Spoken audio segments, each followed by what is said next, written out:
ઈદ છે બાપુ, શું કહેશો? આજે ઈદે કુરબાનીનો દિવસ છે, હા. જેને ઈદે અઝાબી કહેવાય છે.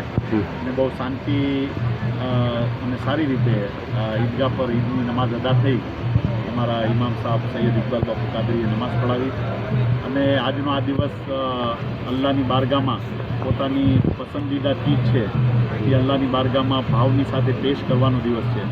હઝરત ઇબ્રાહીમ અલૈહિસ્સલામ એ પોતાના દીકરાની કુરબાની અલ્લાહની બારગાહમાં પેશ કરી, પણ અલ્લાહે તેમની દીકરાની જગ્યા પર આસમાનથી ડુંબો મોકલાવી અને તેની કુરબાની હઝરત ઇબ્રાહીમ અલૈહિસ્સલામે આપી.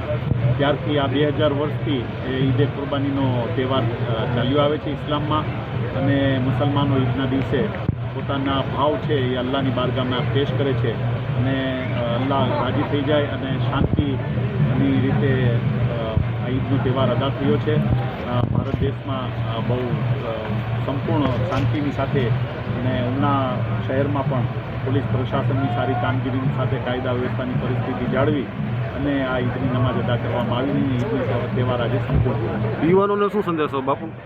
યુવાનોને શું સંદેશો? યુવાનોને સંદેશો એ છે કે પણ આજે કુરબાનીના દિવસે કોઈની લાગણી ન દુભાય, એવું કોઈ કામ ન કરે અને અલ્લાહની બારગાહમાં નમાઝ પઢે અને ઇસ્લામે જે તરીકો બતાવ્યો છે યુવાનોને એના ઉપર ચાલે અને મોબાઈલનો ગેરઉપયોગ ન કરે, મોબાઈલનો સદુપયોગ કરે, તેવી યુવાનોને મારી ખાસ ગુજારિશ છે. જી આભાર.